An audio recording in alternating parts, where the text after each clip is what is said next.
What's up, everyone? Welcome back to the Brenner Video YouTube channel. And today we're in Wertzville, Pennsylvania with driver of the 24, Daulton Bigler. Daulton, thank you for having us. Thanks for having me over. How old are you and how long have you been driving? I'm 27 now. I started when I was just turning 4 years old in go-karts, and I've been doing it ever since. When did you first start driving? I think that would have been like 2002, I believe. A long time ago. Yeah, it was a long time ago. Started in kids karts and worked my way up through just like a little bit of open karts, then cage karts, and then we went through micros, and now we're in late models. Been there since 2015. Racing's a big thing in your family. My family's been involved in it since the early 50s. It's been open wheel on my grandfather, my dad's side, and then more late model stuff on my mom's side, which it's been my life. I've been doing it since 4 and every weekend since, and it takes up all my time, but I love it. How far back did your family first start racing?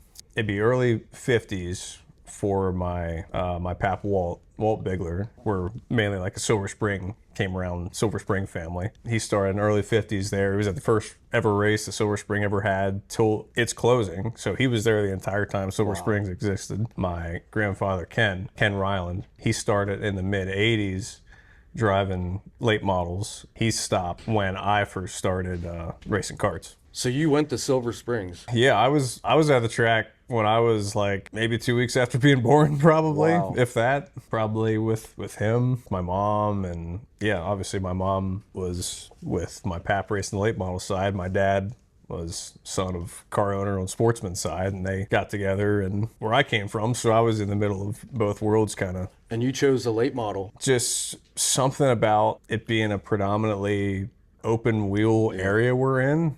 It was different, and I just loved the way they looked. I was so used to sprint cars, and obviously when you wreck a sprint car, you wreck way harder than you do. Yeah, it's just how I didn't drive open go-karts, I drove cage karts. It's basically the same premise followed me up into what I race now. It's like, if you're gonna get hurt in one of these versus when you're gonna get hurt in like an open wheel car.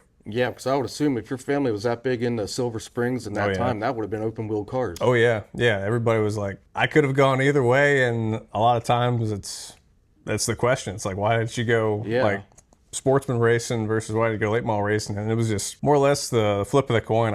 I grew up a mile from where I live now with my grandfather versus my other grandfather was down in Carlisle, like 20 minutes away. So it pretty much was like I resonated with this side of the family more and just went from there. So how long have you been driving the late model? This would be my 11th year driving late model. I started driving the limited right before I got my driver's license. Wow. So I would have been 15 when I started, 15, 16-ish when I just got like my permit. I knew we were getting the car together.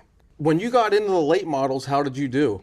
The first season was a lot of learning, a lot of when you come from like micros, there's only like 270s, 600s, or we actually ran the XL modifieds, if you ever seen those with the 600 motors in them. And anything with like a straight axle in the back drives on your right rear. So you back the car in the corner and you're good to go. It naturally turns. When you go to a late model, now you have 2 axles on the sides. You go from like inches and inches of stagger to now we're running like an inch maybe. So now you got to drive in on the right front. So it was a big learning process, and we didn't really focus on how the car was tuned, more so just me getting laps. When we took it apart after the first year, we learned that like all the shocks were like not where they should have been, and all the settings. It was just get laps, and then when we took it apart, we're like, okay, now let's actually try to start learning and start tuning and try to get better. We went from the first year of like just running features, not really focusing on position finishes, and our second year, learn about the setup to what I want to do, how I want to drive. The second year, we finished maybe twice outside the top 10 everywhere we went. We were getting better, I was learning, and we were actually getting the car where it needed to be. What were some big accomplishments you had? We've been able to win a couple races. It's anywhere you go in late model stuff, the guys at the top are on their game. Yeah. So you have to be so good to win in this division. That being said, we've had like a couple wins at Baps, win at Bedford, win at Selinsgrove.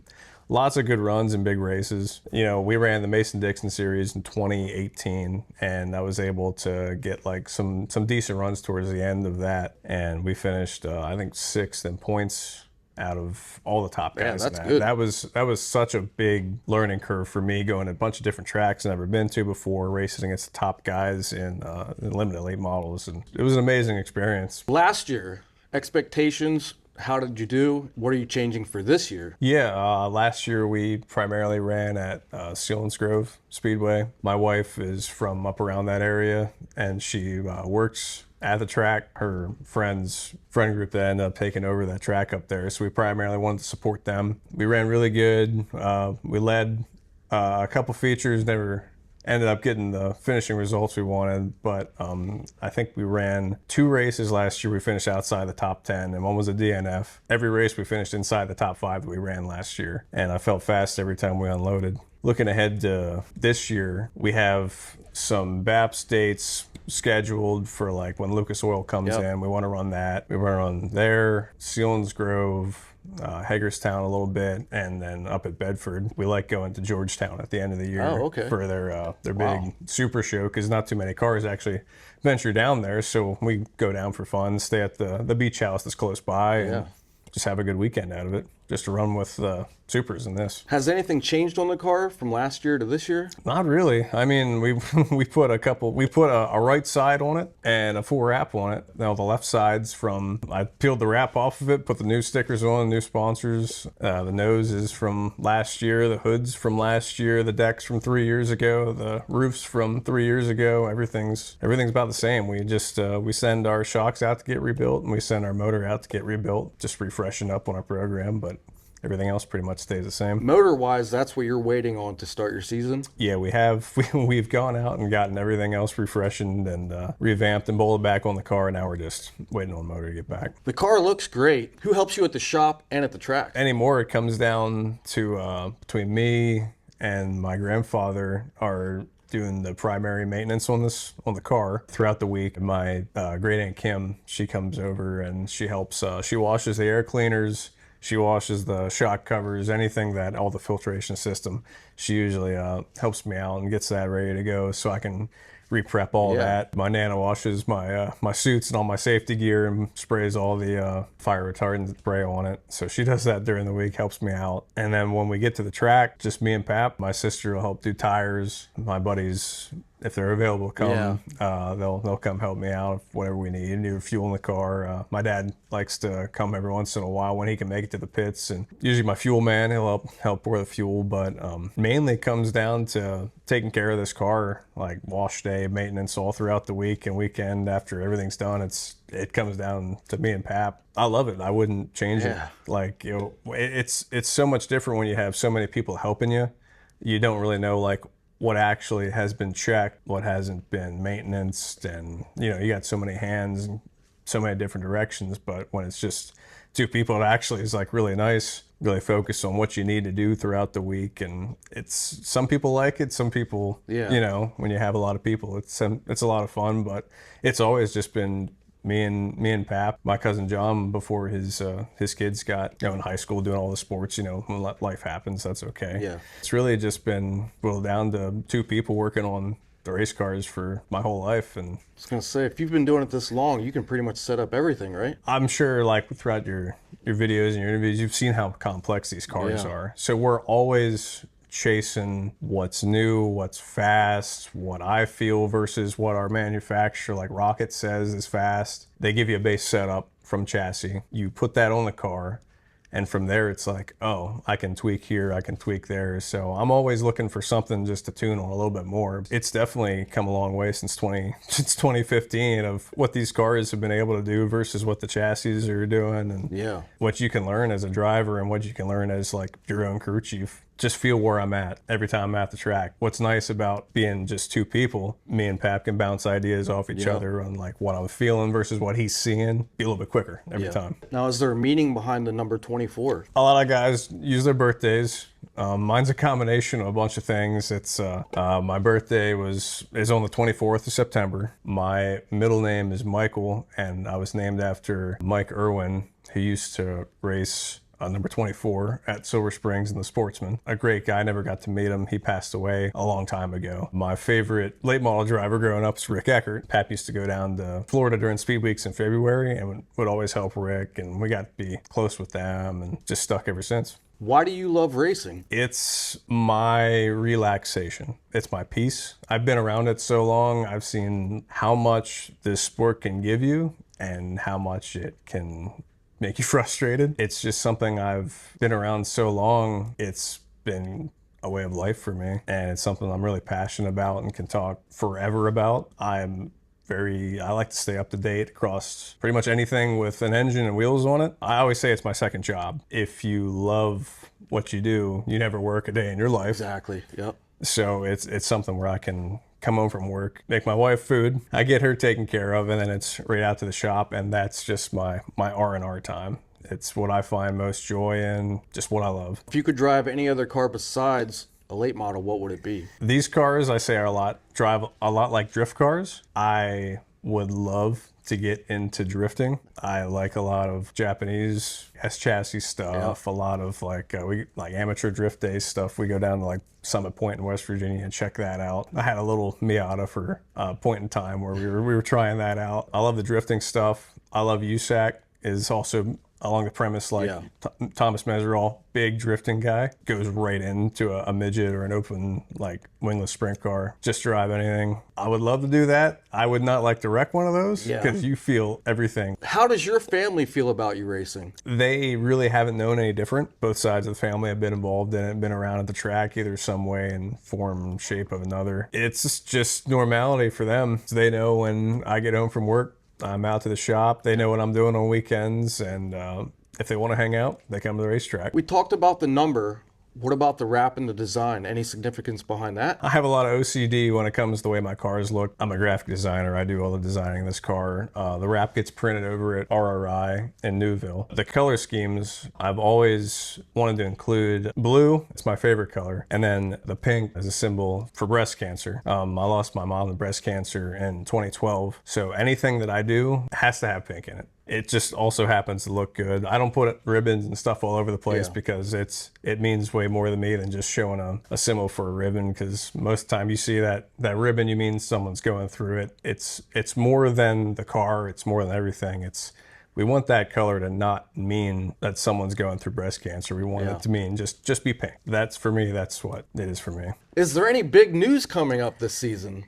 Besides hopefully having a really exciting and fun racing season come around September, I'm going to be a father. Wow, congratulations. Thank you. It's something that I never was able to wrap my head around. The closer we get, my wife had a feeling, we both kind of had a feeling something was up. So Christmas morning, we went and got a test and took it. It wasn't even like you're supposed to wait the amount of time. It was like instant. So we had an extra Christmas present to give the family, and I'm really excited. It's going to be a girl. Her name's going to be Daisy. I can't wait. We're getting everything ready, and I know she's going to be around the track like I was growing up. I'm just super excited. You run a limited late model. Was there ever anything in your mind that was like, man, I'd love to get into a super? It's always been in my mind. Growing up, going to like dirt car nationals down in Florida in February and being up close and personal with the best of the best. When Pap was working on Eckert's stuff and he just switched over to all the Bloomquist chassis, I got to be around Scott Bloomquist, the best to ever do it. There was one time where we were just working on Rick's car and I was in my Rick Eckert shirt. Scott came out of the trailer, threw one of his t-shirts right at me, and he said, "Here, put a real shirt on." You know, them guys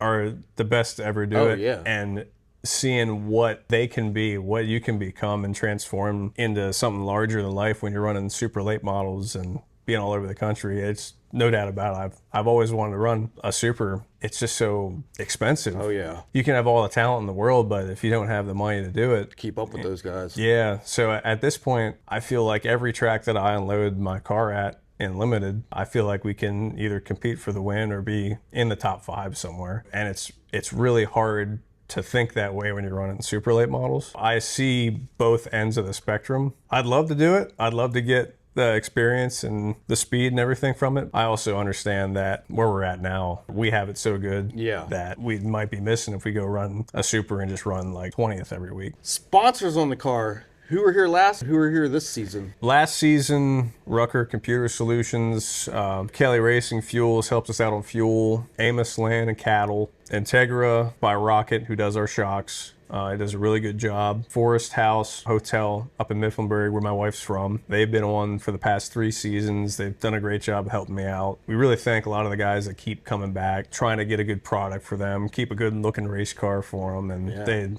they seem to really appreciate that. A decent amount of new partners on the car for this year. Start with Commonwealth Disposal. They're just over in Shermansdale, and they do a lot of big heavy hauling, moving of water. So they have a bunch of tankers and do a lot of good work. They came on board this year, and a lot of the races they're going to come out and hang out. Yeah. So it should be a good time with them. I have Advanced Coating Technologies from In-Town Mechanicsburg, powder coating. They do a lot of cool stuff there. My dad works there. They're now purchasing bigger ovens. They want to get into race car stuff now. They want to try to get full chassis in. They want to do a lot of like add-on stuff, and there's a huge market because being in Mechanicsburg, one of the biggest racetracks in the country, Williams Grove, you know, just happens to be right down the road, and there's a lot of guys that are from around the area. So hopefully that works out for them, you know, having their name on the car. That'll at least get some publicity for them to start going that route. RKY Fencing is my buddy Wade out of Richmond, Kentucky. Does a lot of handcrafted fences for residential, commercial fencing. He's a couple guy operation. You know, we're doing a lot through social media for these videos. I made friends with him through TikTok. We had a lot of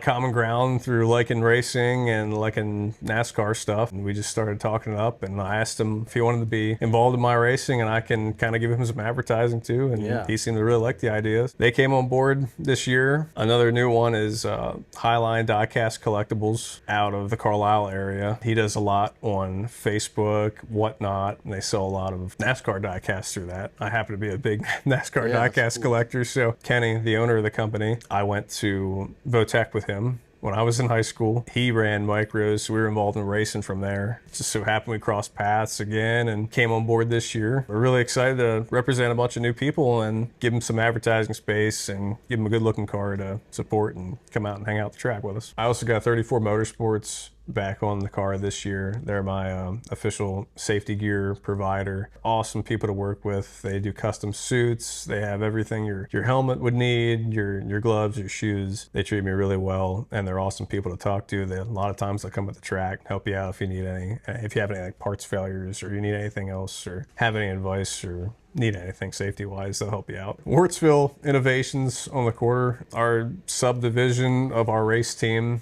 We like to help a lot of people out, whether it's through my graphic design. I make stuff for people, whether it's like logos or some stickers I can get done. People need like setup advice, transmission work. We do that here for some race teams. We have a karting outfit here for we have a couple go-karts that we do. Our banner for that flies under Wertzville Innovations. So I have 2 guys that drive the karts they're both 2 of my good buddies. If they want to race, they have a home here to do it. That's a little bit of what Wertzville Innovations is about. The XMR on the front is Extreme Motorsports Racing. That's what we kind of branded our race team off of when we started our LLC, when we first started doing the late model stuff. So it gives sponsors something that they can see on like an official tax form, and they can have their write-off, you know, just more incentive for people to come advertise with us. That's what we're pretty much all about trying to do through the XMR and the Wertzville Innovations. For anyone that wants to follow you this season, how do they do that? Extreme Motorsports Racing Facebook page. Okay. We have that constantly updated. We have an Instagram page through that too that they can look up, Extreme Motorsports Racing. So we constantly update those two, and usually during the week,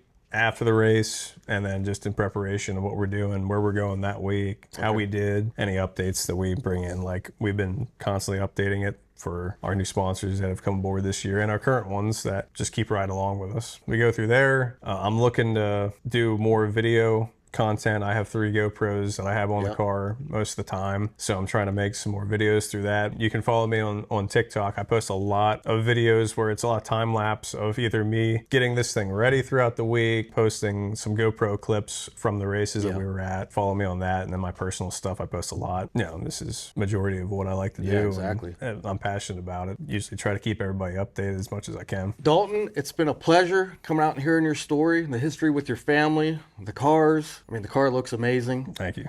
We really hope you do very well this season. We'll definitely be following along. With that being said, like, subscribe, comment, and we'll see you on the next one.